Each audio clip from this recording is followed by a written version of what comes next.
Em meio a constantes notícias de guerras, pandemias, novas ameaças como riscos cibernéticos e tantas outras catástrofes, a situação que parece ruim ainda ignora um fator fundamental da raça humana.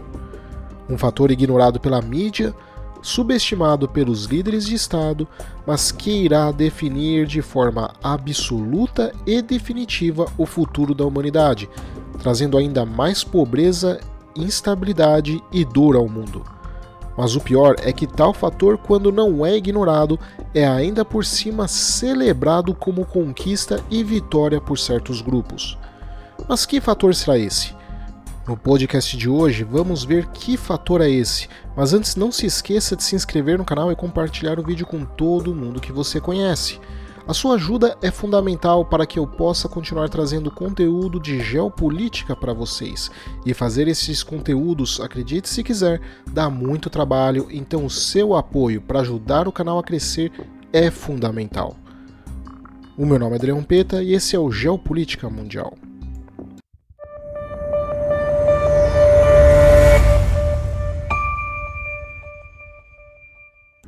As guerras nada mais são do que fatores que aceleram e tornam evidentes aspectos que já vinham ocorrendo no mundo. As guerras simplesmente reforçam e aceleram essas tendências e essas transformações. E o que estamos vendo de efeitos agora com a guerra na Ucrânia nada mais é do que uma série de coisas que inevitavelmente iriam acontecer. Veja, em 2020 o mundo foi pego de surpresa pela pandemia que durou até 2021 e agora, quando parecia que íamos começar a nos recuperar, a guerra da Ucrânia atingiu de novo os mercados globais e, bom, os efeitos estão aí. Crise alimentar, crise energética, crise nas cadeias produtivas. Em resumo, o mundo como conhecíamos provavelmente acabou. E iria acabar sem a pandemia e mesmo sem a guerra.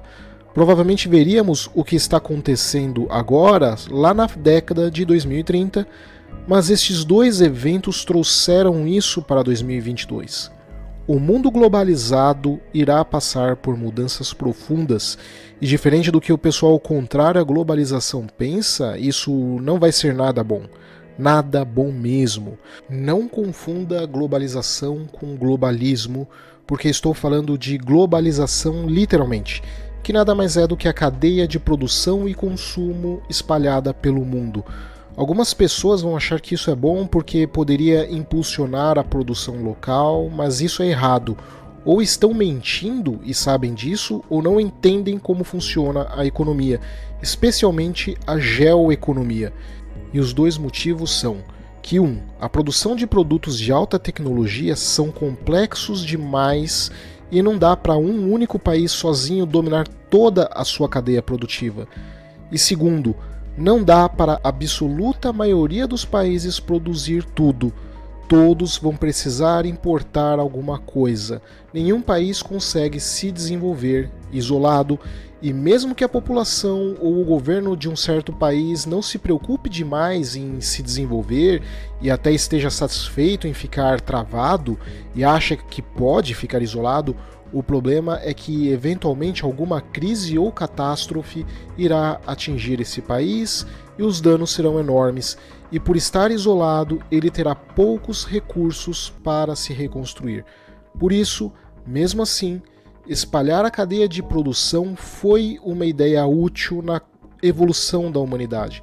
Foi algo que ajudou no combate à pobreza mundial. A esquerda acusa o capitalismo e a globalização de terem ampliado a desigualdade mundial, aumentando um suposto abismo entre os ricos do norte do mundo em relação aos pobres do sul do mundo. Isso é mentira, isso é desonesto e é, acima de tudo, pseudocientífico. Isso é ignorar a realidade. Os povos que são pobres hoje, com a globalização, antes dela não eram pobres, na verdade eram miseráveis. Veja que em mais de 100 mil anos de raça humana, por 99.900 anos, tivemos como principal problema produzir o mínimo necessário para nos alimentar. Porém, resolvemos isso nos últimos 100 anos. Ainda existe fome, é claro, mas não porque não produzimos comida o suficiente, mas por outros motivos, em geral envolvendo ou a distribuição ou alguma liderança política que é ineficaz. Mas a parte de produzir comida para a humanidade foi algo que superamos, e isso se deu por dois fatores principais. O primeiro, uma série de tecnologias que aumentaram a produção alimentar, como fertilizantes e pesticidas.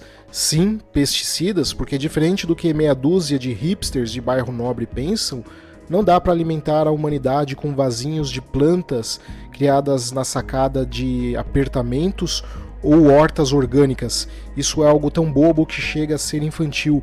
A perda de alimentos por pragas foi um pesadelo por milhares de anos. Então, conseguir evitar essas pragas que destruíram nossa colheita foi algo fundamental. Então, sim, essa combinação de pesticidas com fertilizantes salvaram a vida de bilhões de pessoas. O segundo motivo foi a própria gestão econômica, a globalização. Um dos efeitos da globalização é que cada vez que uma região produtora de algo era atingida por algum problema, conseguíamos então substituir essas perdas com a produção em outra região. Em resumo, conseguimos fazer com que houvesse alternativas. Mas então veio aquilo que eu mencionei, a pandemia e a guerra na Ucrânia, que aceleraram uma coisa que provavelmente já estava para acontecer de qualquer forma, que é o fato de que possivelmente a globalização como conhecemos vai mudar. Ela vai provavelmente, como conhecemos ela, deixar de existir. E se essa afirmação te faz feliz, se prepare, porque essa felicidade não vai durar. Se era ruim com uma cadeia produtiva global, será muito pior sem ela. Existem vários motivos para isso, principalmente motivos políticos envolvendo os Estados Unidos, mas agora eu quero focar em um motivo que eu considero como principal, pior e é mais ignorado, que é o da bomba demográfica. Por várias vezes vocês já me viram falar que a combinação de baixa natalidade com alto envelhecimento é um problema, e hoje eu vou explorar isso. Porque não é só um problema qualquer. Na verdade, essas duas coisas somadas são de longe o maior problema que a humanidade pós-revolução industrial já enfrentou. É a maior crise após o século XIX. Não importa qual o seu modelo político, econômico favorito, seja ele capitalismo, ou socialismo, fascismo ou comunismo, escolha o seu ismo, mas todos eles foram projetados para o mercado ficando um pouco maior a cada ano e consideravelmente maior a cada década. Nenhum deles sabe lidar com um mercado que está em declínio. O problema é que, como a globalização tomou conta de todos em todos os lugares, a população foi capaz de sair das fazendas e ir para as cidades. O que foi um progresso, mas teve um preço. Nas fazendas, as crianças são mão de obra a mais, mas nas cidades, elas são um peso a mais. E um peso muito caro e cada vez mais caro. Os adultos em geral estão tendo bem menos crianças. O que vem acontecendo no mundo afora nos últimos 70 ou 80 anos, e agora muitos países não têm só o problema de não ter crianças. É pior, estão ficando sem pessoas com 20 e poucos anos e até 40 e poucos anos. Na maioria dos principais países do mundo desenvolvido, isso chegou num nível de envelhecimento além do ponto de retorno. E se você joga esse dado demográfico, somado com um contexto geopolítico dos Estados Unidos saturados, você começa a quebrar essa máquina da economia global. A guerra da Ucrânia, na verdade, é até uma das consequências dessa crise que eu mencionei, da bomba demográfica. A queda na taxa de fecundidade está levando à redução expressiva da natalidade em quase metade dos países, deixando eles abaixo do chamado nível de reposição, Ou seja, o volume de filhos por família é insuficiente para manter o tamanho da população nesses locais. Em 195 países e territórios, entre 1950 e 2017, a queda se deu em um nível muito maior do que o imaginado. Se em 1950 as mulheres tinham em média 4,7 filhos durante a vida, em 2017 a taxa de fecundidade chegou em 2,4 filhos por mulher. Se por um lado a taxa de fertilidade no Níger, na África Ocidental, por exemplo, ainda é de 7,1, na ilha do Chipre, no mar Mediterrâneo, as mulheres têm um filho em média. No Brasil, hoje, o índice é de 1,8. Quando a taxa de fecundidade média de um país cai para menos de 2,1, isso significa que a população vai começar a encolher. O envelhecimento de uma população e o crescimento mais lento de sua força de trabalho afeta diretamente a economia de várias maneiras. O crescimento do PIB diminui ou fica estagnado, a população jovem em idade ativa precisa pagar mais para sustentar os idosos e os orçamentos públicos são cada vez mais pressionados pelo peso do custo total, cada vez mais alto, dos programas de saúde e de aposentadoria para os idosos. Nas economias avançadas, o crescimento econômico está desacelerando, em parte, justamente por causa do declínio na população e do baixo crescimento da força de trabalho. E isso mesmo com a imigração. Muitos estudos empíricos vêm descobrindo que o crescimento do PIB diminui aproximadamente de 1 para 1 com declínios na força de trabalho e no crescimento populacional. Ou seja, o declínio populacional, somado com o aumento da população idosa, atinge diretamente a economia, tal como vem atingindo de forma preocupante as economias avançadas. Isso abre uma preocupante janela sobre o tamanho do impacto que isso vai ter sobre os países de economia que ainda estão em desenvolvimento ou que ainda são considerados subdesenvolvidos, porque alguns deles também já possuem esses dois problemas. Por muito tempo, a equação era simples: países desenvolvidos estavam envelhecendo, países em desenvolvimento ou subdesenvolvidos tinham muitos jovens. Hoje em dia não é tão simples, não é tão preto no branco. Hoje em dia, países desenvolvidos já estão envelhecendo, países em desenvolvimento estão envelhecendo e países subdesenvolvidos já não são também tão jovens. Afinal, queda de natalidade e altas taxas de envelhecimento hoje não são exclusivos das economias avançadas e desenvolvidas.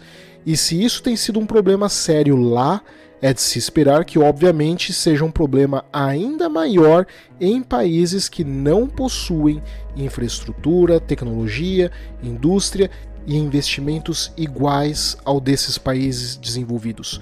Apesar de ainda ter gente que acredita que vamos chegar nos 10 bilhões de pessoas e que teríamos um problema de superpopulação, toda evidência mostra que não. Provavelmente não chegaremos a passar 10 bilhões de pessoas. Um número que, mesmo que se chegássemos, não indicaria uma superpopulação. Com a industrialização e urbanização nos últimos 70 anos, o tamanho das famílias diminuiu e foi ficando cada vez menor, a ponto de que na maior parte do mundo já estamos abaixo dos níveis de reposição, incluindo na maioria dos países do mundo que ainda estão em desenvolvimento, o que inclui o Brasil. E na década de 2020 é quando vamos ver uma quantidade enorme de pessoas nascidas entre 1950 e 1970 migrando para a aposentadoria.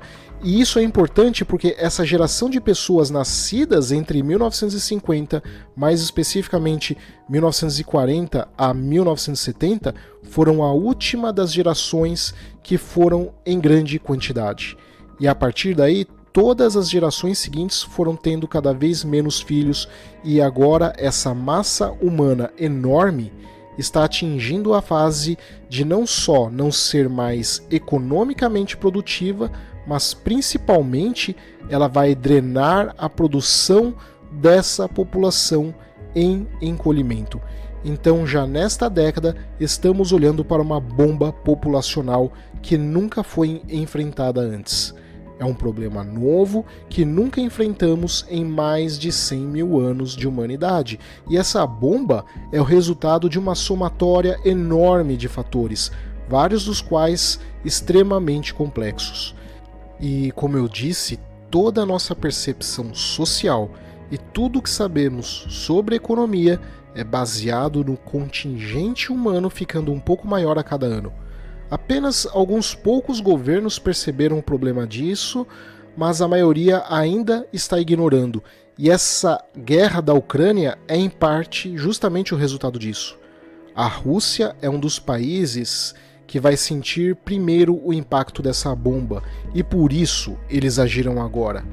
Eles vão sentir depois da Europa, mas decidiram agir agora, porque essa bomba vai atingir provavelmente a Rússia nos anos 30, mas na Europa essa é provavelmente a última geração de europeus capaz de formar um volume nas Forças Armadas em tamanho suficiente para atender aos anseios das necessidades de segurança e defesa da União Europeia. Os russos vão provavelmente sentir essa bomba demográfica no final dessa década e começo da próxima, quando eles é que vão passar a ter problemas de terem a última geração capaz de existir em volume suficiente para preencher os espaços das necessidades da esfera geoestratégica da Rússia. Mas os europeus já estão nesse ápice agora, já o limite deles.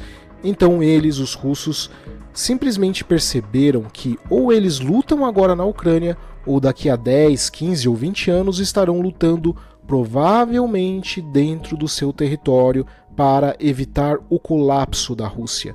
Então eles decidiram arriscar e, para garantir isso, que tinham uma chance nesse futuro do planeta, eles sabem que precisam ganhar na Ucrânia a todo e qualquer custo. Por isso eu repito o que eu falei antes e as pessoas entendem isso como uma torcida para a Rússia, mas que não é. É que os russos não podem perder na Ucrânia, não digo só porque eles são mais fortes, mas porque eles estão dispostos a lutar até o último homem. Os europeus não. Conforme as crises das sanções forem se agravando, os europeus vão sim ficar mais desestimulados a manter o apoio à guerra, mas não os russos, porque eles simplesmente não têm opções. Não importa os danos que as sanções vão causar no mercado russo, eles não têm opções. Mas os europeus, por enquanto, eles têm a opção de não precisar da Ucrânia. E tal como os curdos foram vendidos para que a Finlândia e a Suécia eventualmente entrassem na OTAN, o mesmo vai se dar com os ucranianos. Eles serão abandonados e terão que negociar o fim da guerra com a Rússia. E se para os europeus, eventualmente essa guerra não será mais interessante, para o cidadão norte-americano é ainda pior, porque nesse caso a Ucrânia não tem valor estratégico algum para Washington. E se os Estados Unidos ficarem amarrados no leste europeu, bom, eles terão que adiar o seu principal foco geoestratégico, que é o da Ásia e o do Oceano Pacífico. A entrada em peso nesse conflito na Ucrânia é um enorme erro estratégico para a política externa dos Estados Unidos. Eles estão gastando tempo, recursos e energia em um território que não tem qualquer validade para eles. Tempo que pode custar caro na projeção deles na Ásia e no Pacífico. Mas acredito que os americanos vão eventualmente também desistir da Ucrânia por pressão da sua própria política interna. Na verdade, tudo indica que os Estados Unidos estão cada vez mais inclinados a se fechar dentro de si mesmos. Todo mundo fala do problema demográfico para a Rússia e ela é grave e muito séria até por causa do tamanho do país da Rússia, mas em termos de números, ela é menos grave para a Rússia do que para os europeus. A Rússia é o 39º país com maior média de idade, bem atrás da Alemanha, que é o 2º país mais envelhecido do mundo, da Itália, que é o 3º, Grécia, que é o 5º, Eslovênia, que é o 6º, Portugal, que é o 7º, Espanha, que é o 12º, Polônia, que é o 28º, França, que é o 32º, e Reino Unido, que é o 38º. Ou seja, os russos fecharam o cerco para os europeus muito antes de se encontrarem eles em uma situação de vulnerabilidade catastrófica. Por isso a guerra agora. Os russos estão amarrando a capacidade de resposta europeia, que se agora já é bastante limitada, ela vai estar ainda mais limitada com os problemas na década de 30. Os europeus são ricos e os russos são pobres, é verdade, mas são os russos que têm energia, comida e minérios, enquanto os europeus só têm dinheiro e tecnologia. Tecnologia é importante e fundamental, mas a Europa não é hoje o único polo exportador de tecnologia. Tirando a França, os países europeus têm poucas opções alimentares e energéticas, sobretudo no curto prazo. E bom, como mencionei agora há pouco, os russos têm ainda uma vantagem demográfica sobre os franceses, que seria o único país europeu que eu apostaria com alguma capacidade geopolítica de fato. Então, por pior que seja a situação da Rússia, Putin pode garantir pelo menos duas coisas: que a população russa não vai morrer de fome e frio, mas a maioria das lideranças europeias não podem garantir nem mesmo isso. Esse conflito está afetando o petróleo, o urânio, o gás natural, os metais, o trigo, o milho, está atingindo toda a base das linhas de abastecimento e de indústria para uma grande quantidade de materiais que muitos países do mundo, sobretudo os do leste asiático e da Europa, precisam. Estamos vendo que essa diminuição populacional está gerando tendências de desglobalização, quebrando os parâmetros de segurança em várias partes do mundo. E nós não podemos nos esquecer da Ásia. Quase metade da cadeia de fabricação mundial está nesse arco do leste asiático, pegando o Vietnã, litoral chinês, Taiwan, Japão e terminando na Coreia do Sul. E é quase que completamente transportado por meios marítimos. Então, se tivermos uma guerra nessa área, estamos falando de algo próximo de 40% da cadeia produtiva mundial sendo afetada no pior momento de crise energética e alimentar do mundo. Ou seja, os danos para a globalização seriam enormes. Veríamos indústrias e mercados no mundo inteiro desabando em questão de meses. Por isso, nesse momento, se a China decidisse impor algum tipo de bloqueio ou tentativa de invasão a Taiwan, pronto, a situação seria catastrófica. E não precisamos de uma guerra. O Japão, que é cerca de 7% da produção industrial mundial, é o país que mais envelhece no mundo e o principal fornecedor de uma série de produtos de alta tecnologia, enquanto que a Coreia do Sul é o 20º país mais velho do mundo e a China o 45º. Ou seja, em uma década a produção desses países vai diminuir e atingir a cadeia produtiva global. E diferente dos que pensam que apenas dá para transferir a indústria para outros países com melhores taxas de natalidade, como África, por exemplo, lamento, mas não é algo tão fácil. Não estamos falando de indústrias onde você põe uma pessoa do lado da outra, apenas martelando, soldando dentro de um galpão improvisado ou algo assim. Não. Estamos falando de indústrias que requerem alta tecnologia e mão de obra altamente qualificada. Mão de obra altamente qualificada é o resultado de boas políticas educacionais e de boas universidades e centros de pesquisa. São o resultado de 30 anos, pelo menos, de planejamento. Por isso, eu até acredito que apenas algumas culturas podem atingir isso também. Culturas que valorizam educação e inovação e que são intelectualmente ambiciosas. Porque não se trata apenas de jogar dinheiro na educação, mas ter uma cultura que busca por evolução e inovação, e isso talvez seja o mais difícil de se fazer e de se mudar a cultura. Mas há ainda um outro ponto com relação ao problema demográfico. Muitas pessoas acham que esse achatamento ou diminuição populacional é algo bom, e nem de longe é. Você já deve ter visto alguém falando que o planeta seria uma espécie de entidade viva, como descrito na teoria de Gaia, e o ser humano, com sua cobiça e sua fome insaciável, estariam levando a Terra para sua morte. Afinal, seríamos como um vírus, um câncer, uma doença, e como toda doença precisaríamos ser controlados, se não até mesmo eliminados. Portanto, por um bem maior, deveríamos limitar imediatamente o número de pessoas na Terra. Provavelmente você já ouviu essa bobagem em vários lugares, principalmente vindo de artistas e celebridades inundados de riqueza. Porém, o que você não ouviu é que a redução populacional, junto com o envelhecimento, irá ter consequências para a humanidade e para o próprio planeta. Longe de salvar o planeta, a queda de natalidade irá acentuar ainda mais a devastação ambiental.